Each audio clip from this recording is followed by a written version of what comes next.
नमस्कार, स्वागत है आपका एनबी न्यूज की खास पेशकश न्यूज नाउ में। आपके साथ मैं हूं संदीप तिवारी।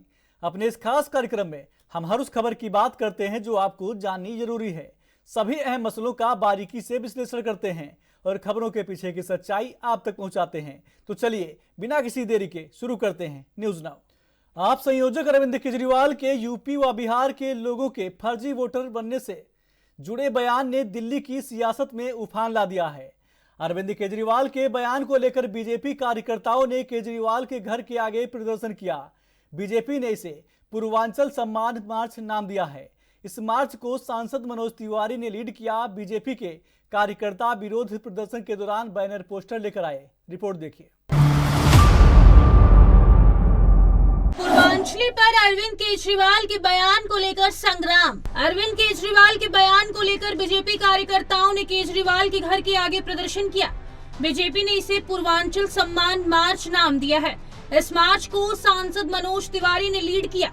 बीजेपी के कार्यकर्ता विरोध प्रदर्शन के दौरान बैनर पोस्टर लेकर आए, जिनमें लिखा था कि केजरीवाल पूर्वांचल विरोधी। केजरीवाल ने पूर्वांचलियों को फर्जी वोटर बताया, माफी मांगे। हालांकि केजरीवाल के घर के बाहर प्रदर्शनकारियों को रोकने के लिए बैरिकेडिंग की गई थी। बीजेपी के कार्यकर्ता इसे तोड़कर आगे बढ़ गए। इसके बाद पुलिस ने वाटर कैनन चलाई। पुलिस ने प्रदर्शन कर रहे कई कार्यकर्ताओं को हिरासत में ले लिया। और आम आदमी पार्टी का एक पुराना इतिहास रहा है उत्तर प्रदेश, बिहार, झारखंड के लोगों का, प्रवासी लोगों का अपमान करने का। कई बार नेचुरल जो आपकी नीयत होती है वो दिखती है बाहर। मगर आज मैं पूछना चाहता हूं अरविंद केजरीवाल, आपने हिम्मत कैसे किया पूर्वांचल के लोगों को, उत्तर प्रदेश, बिहार के लोगों को फर्जी कहने का? फर्जी आप हैं,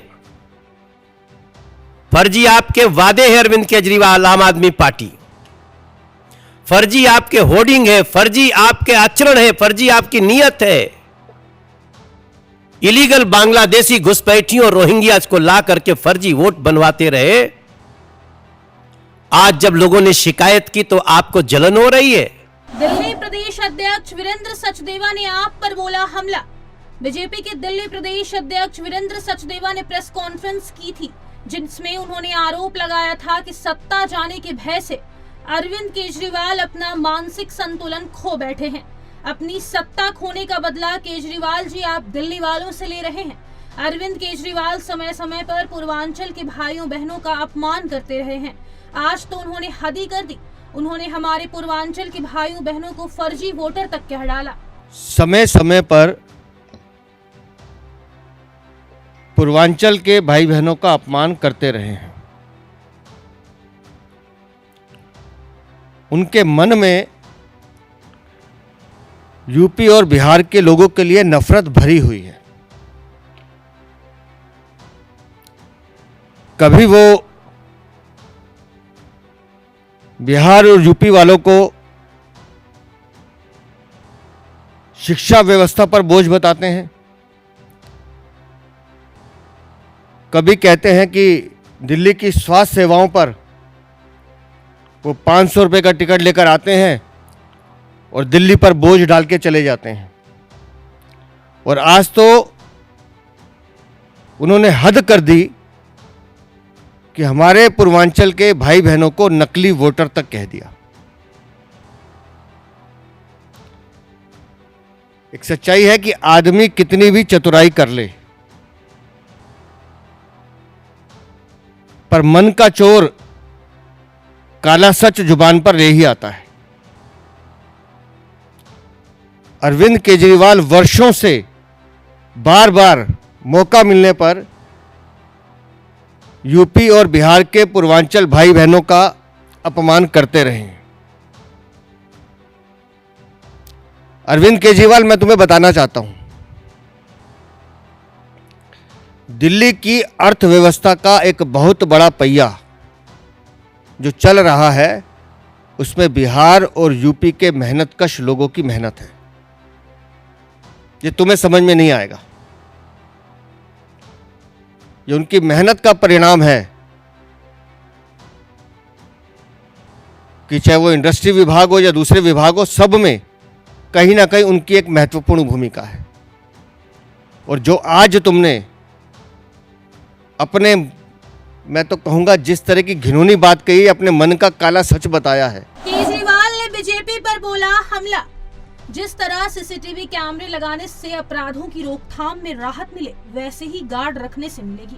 केजरीवाल ने पत्रकारों के सवालों का जवाब देते हुए बीजेपी पर भी हमला बोला। केजरीवाल बोले कि इन्हें लड़ने, धरना प्रदर्शन करने और बेकार के मुद्दे बनाने के अलावा कोई काम नहीं है।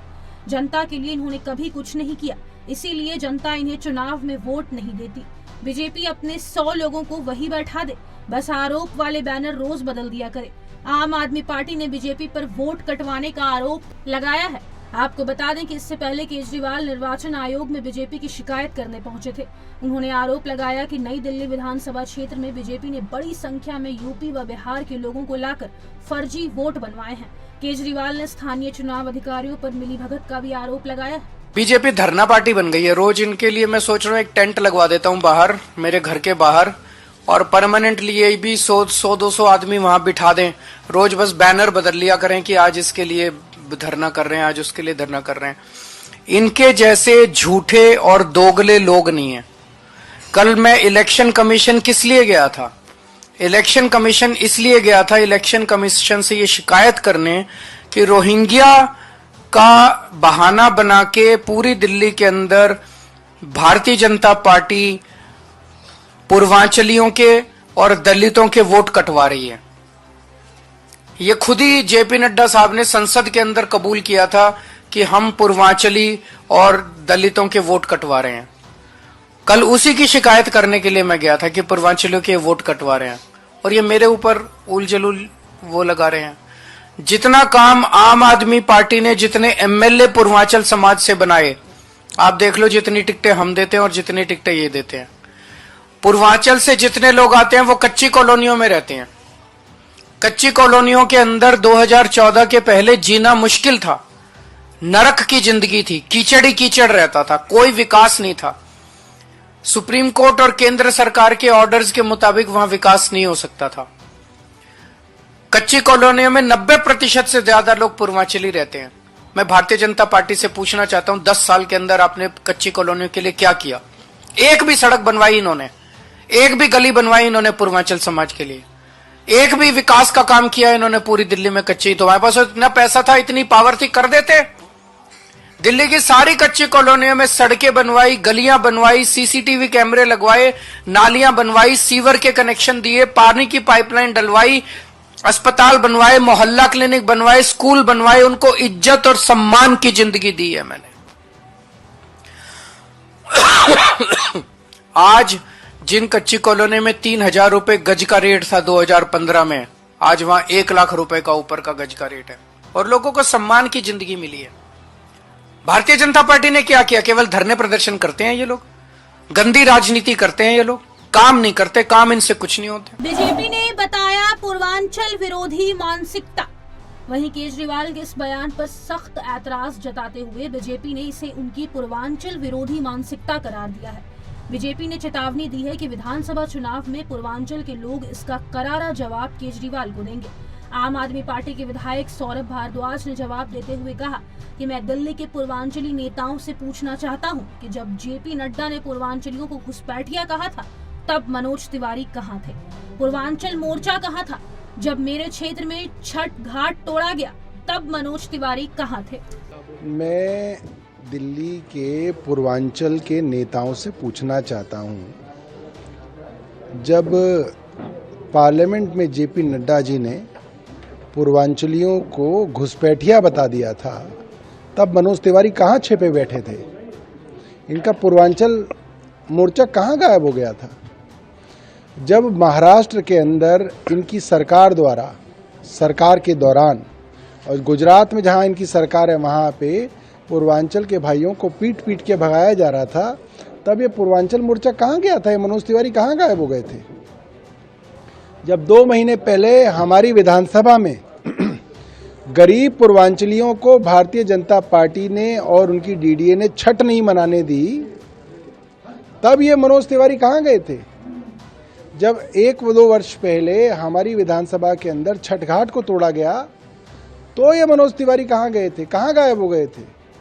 और आज जब हमने प्रेस कॉन्फ्रेंस की है और बार बार प्रेस कॉन्फ्रेंस कर रहे हैं कि चुन चुन के पूर्वांचल के लोगों का वोट काटा जा रहा है, जो पूर्वांचल के भाई बहन दिल्ली में रहते हैं उनका वोट कटवा रहे हो आप। क्यों? क्योंकि वो केजरीवाल जी को वोट डालते हैं, वो आम आदमी पार्टी को वोट डालते हैं, क्योंकि हमने कच्ची कॉलोनियों के अंदर सीवर लाइन डाली है, पानी की लाइन डाली है, सड़कें बनाई हैं। और आप अपने लोगों का, अपने कार्यकर्ताओं को जो दिल्ली में नहीं रहते हैं उनका वोट रातों रात बनवा रहे हो। जो पूर्वांचली रहता है उसका वोट कटवा रहे हो और अपने कार्यकर्ताओं का वोट जो दिल्ली में नहीं रहते उनका वोट दिल्ली में बनवा रहे हो। तो ये तो आप करप्ट प्रैक्टिस के अंदर इन्वॉल्व हो। देखो ऐसा है, गिरिराज सिंह क्या कह रहे हैं, कौन क्या कह रहा है उसको छोड़ दो। इनके मुंह से कभी आवाज निकली? पार्लियामेंट में उठा के रिकॉर्ड देखिए, इनके मुंह से आवाज निकली जब नड्डा जी कह रहे थे कि ये रोहिंग्या है, यूपी बिहार के पूर्वांचल के लोग घुसपैठियां हैं, बांग्लादेशी हैं। एक भी भाजपाई के मुंह से आवाज निकली? तब मैं लड़ रहा था वहां पे सदन में, सारे भाजपाई चीख रहे थे एक तरफ से, किसी की हिम्मत नहीं हो रही थी बोलने की। ये लोग बात करेंगे? जब सूरत में हमारे भाइयों को, यूपी बिहार के लोगों को पीटा गया, मैंने देश की संसद में मामला उठाया, इनके मुंह से आवाज निकली कभी? इनको पता है यूपी बिहार पूर्वांचल का सम्मान। दिल्ली में करीब 40 लाख पूर्वांचल वोटर हैं। अगर सीटों की बात करें तो तकरीबन 2 दर्जन सीटों पर पूर्वांचल के वोटर अपना प्रभाव रखते हैं। पूर्वांचल के वोटों से ही ये तय होता है कि कौन सी पार्टी जीतेगी। यही वजह है कि दिल्ली चुनाव में जीतने के लिए कोई भी पार्टी इस वोट बैंक पर रिस्क नहीं ले सकती। Special desk ANB news.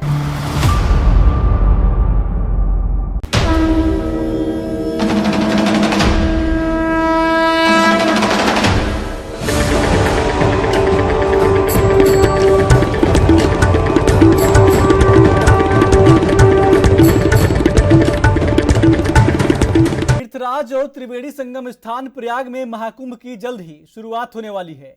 इसकी शुरुआत में अब मात्र 2 दिन बचे हैं और तैयारियों को अंतिम रूप दिया जा रहा है।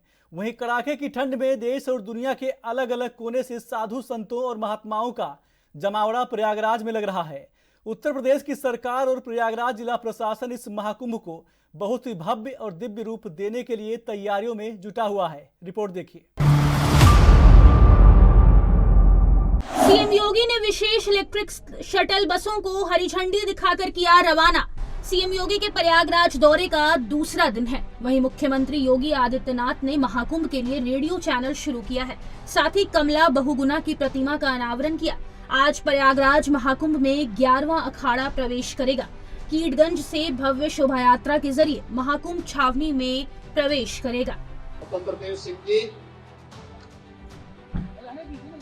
प्रदेश सरकार के औद्योगिक विकास के मंत्री से नंद गोपाल गुप्ता नंदी जी,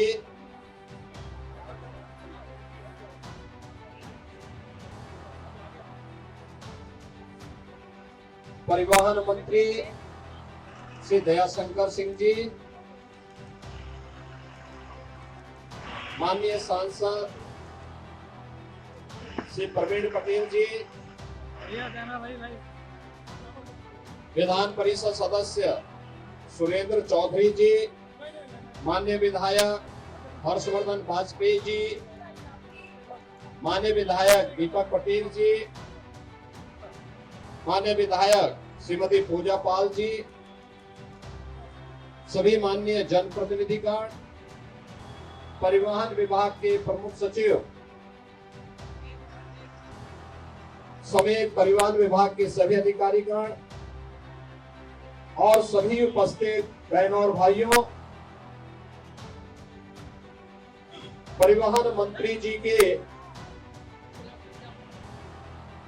नेतृत्व। जो लोग महाकुंभ तक नहीं पहुंच पाते उन तक पहुंचेगी कुंभवानी। मुख्यमंत्री योगी आदित्यनाथ ने प्रयागराज दौरे के दूसरे दिन शुक्रवार को सर्किट हाउस में महाकुंभ के अवसर पर प्रसार भारती के FM चैनल कुंभवानी का शुभारंभ किया।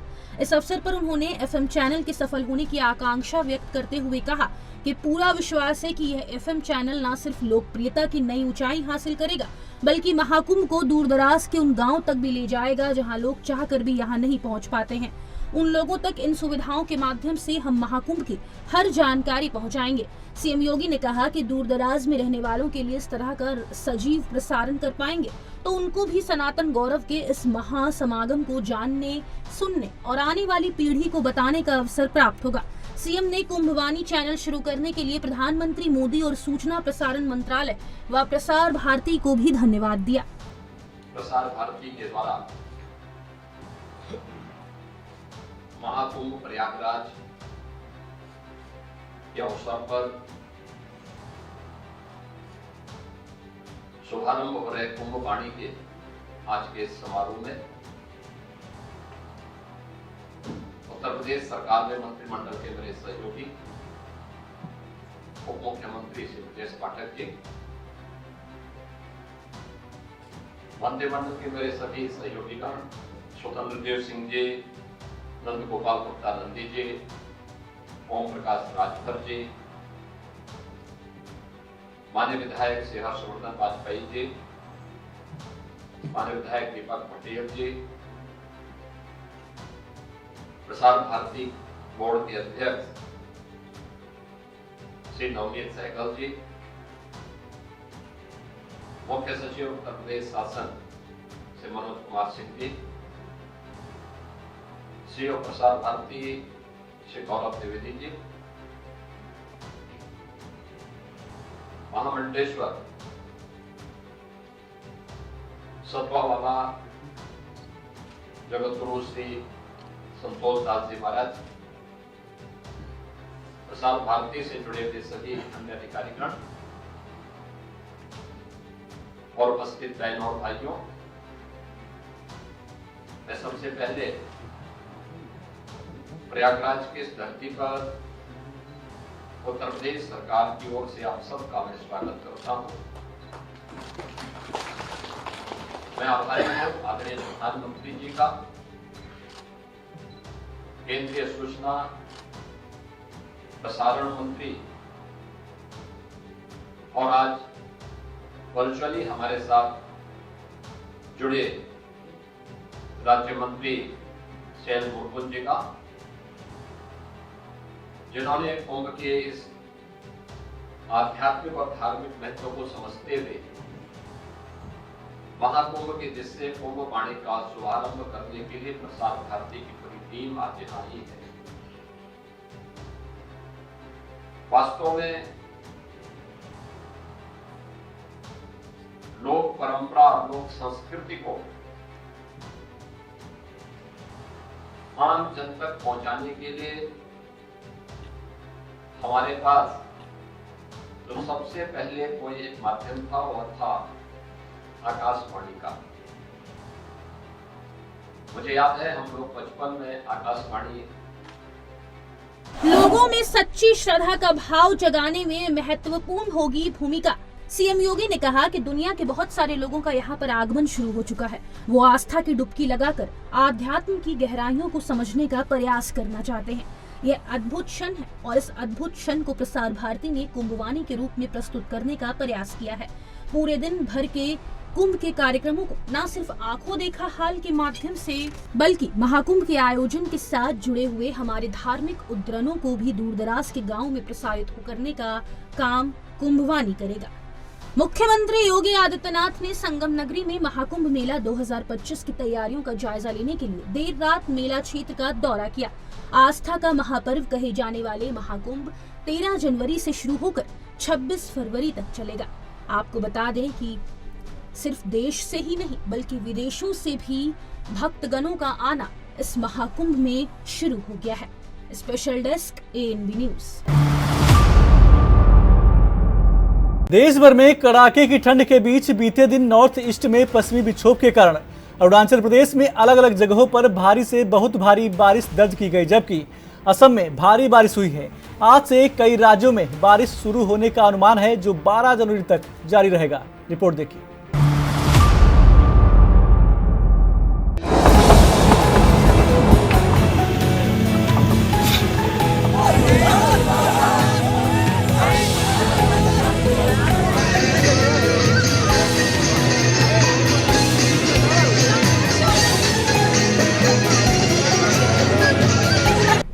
दिल्ली में मौसम का हाल बेहाल। दिल्ली एनसीआर में शुक्रवार की सुबह घने कोहरे की वजह से लोगों को काफी परेशानी हुई। वहीं पूरी दिल्ली घने कोहरे की चादर में लिपटी नजर आई, जिससे विजिबिलिटी भी बहुत कम हो गई। वहीं वाहन चालकों को अपने वाहनों की लाइट जलाकर ही चलना पड़ रहा है। मौसम विभाग ने दिल्ली के लिए येलो अलर्ट जारी किया है। वहीं न्यूनतम तापमान 6 डिग्री और अधिकतम तापमान 20 डिग्री रहने की संभावना है। दिल्ली में 11 और 12 जनवरी को बारिश और घने कोहरे की संभावना है। आने वाले दिनों में अधिकतम तापमान 20 से घटकर 18 डिग्री तक पहुंचने का अनुमान है।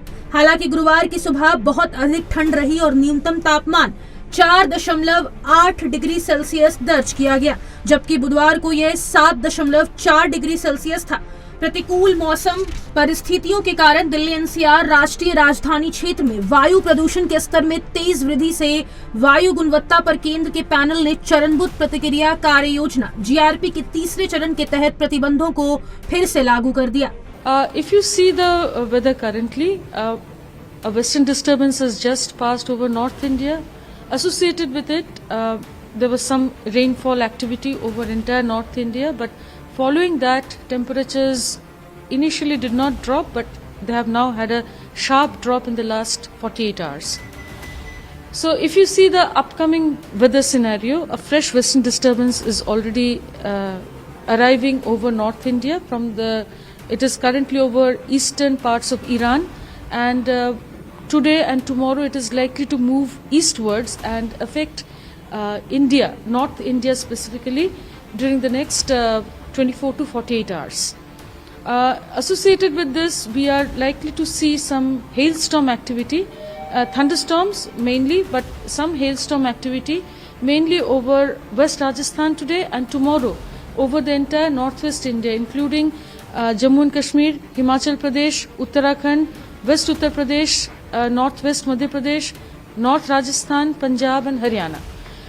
Day after tomorrow, which is 12th, we are expecting thunderstorm activity and light rainfall, mainly over East Madhya Pradesh as well as South East Uttar Pradesh and North Chhattisgarh. Thereafter, this system is likely to move eastwards, and 13th or 14th, we are expecting some thunderstorm activity to start over East Assam, Sikkim, East Assam and Arunachal Pradesh.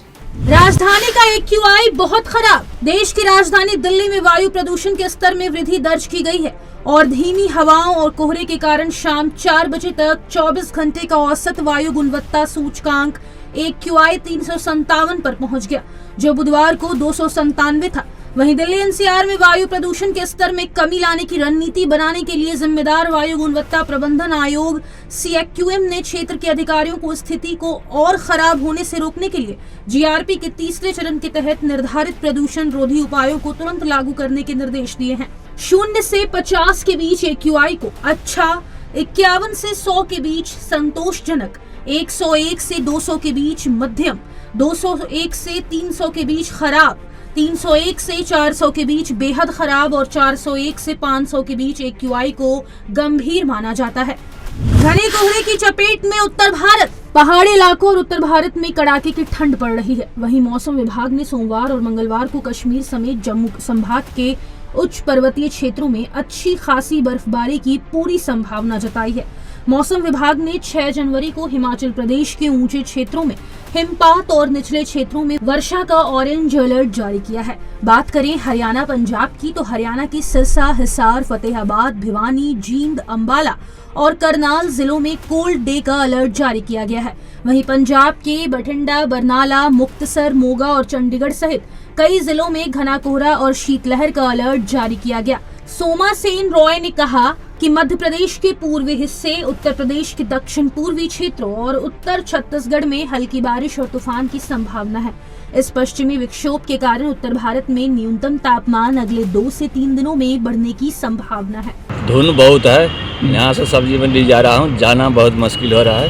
इतना मुश्किल हो रहा है कि दिख नहीं रहा। ठंड से बचाओ, देख लो पीछे पूरा मुंह ढक के जैकेट पहन के चल रहा है। ताज नगरी आगरा में फिर छाया कोहरा। सर्दी की ठिठुरन का मौसम चल रहा है और अब चारों ओर घना कोहरा नजर आ रहा है। वहीं ताज नगरी आगरा में पिछले 2 दिन धूप खिली थी, जिससे सर्दी से राहत मिली थी, पर 2 दिन की धूप के बाद देर रात्रि से कोहरा छा गया और धूप की किरणें गुम हो गई। सर्दी से मिली राहत के बीच फिर से कोहरे ने ठिठुरन भरी सर्दी के एहसास करा दिया है। मौसम विभाग के अनुमान के अनुसार अभी कोहरे की चादर नजर आएगी, जिसके बाद मौसम और सर्द हो सकता है। कोहरा तो सर्दी को बढ़ा ही रहा है, साथ ही हल्की बारिश का भी अनुमान जताया जा रहा है। हालांकि इस सर्द मौसम को पर्यटक खूब एंजॉय कर रहे हैं। ठंड का कहर जारी, अब तक 30 की मौत। उत्तर भारत में ठंड ने अपना कहर बरपाना शुरू कर दिया है। कई राज्यों में तापमान गिरकर रिकॉर्ड स्तर तक पहुंच गया है, जिससे जनजीवन प्रभावित हो रहा है। उत्तर प्रदेश और बिहार में ठंड से मौतों की संख्या में लगातार बढ़ोतरी हो रही है। वहीं उत्तर प्रदेश में बीते 48 घंटों में ठंड के कारण 25 से अधिक लोगों की जान चली गई। राज्य के ग्रामीण और शहरी इलाकों में ठंड का असर ज्यादा महसूस किया जा रहा है। लखनऊ, प्रयागराज, वाराणसी और मेरठ जैसे शहरों में न्यूनतम तापमान 3 से 4 डिग्री सेल्सियस तक गिर गया है। वहीं ग्रामीण इलाकों में स्थिति और भी गंभीर है, जहां लोग ठंड से बचने के लिए अलाव का सहारा ले रहे हैं। बिहार की बात करें तो बिहार में अब तक 5 लोगों की मौत ठंड के कारण हो चुकी है। पटना, गया, भागलपुर और अन्य जिलों में न्यूनतम तापमान 5 डिग्री सेल्सियस के आसपास बना हुआ है।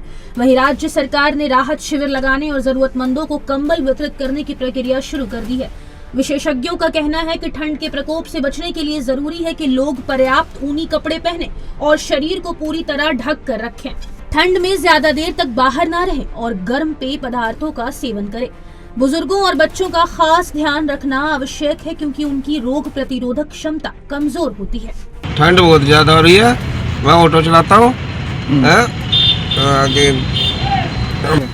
आगे रास्ता धुंधला दिख रहा है। ठीक है, धुंध में बस वैसे ही चला रहे हैं जैसे चल रही है। बहुत मुश्किल हो रही है, मुंह पे कपड़े बांध के चला रहे हैं।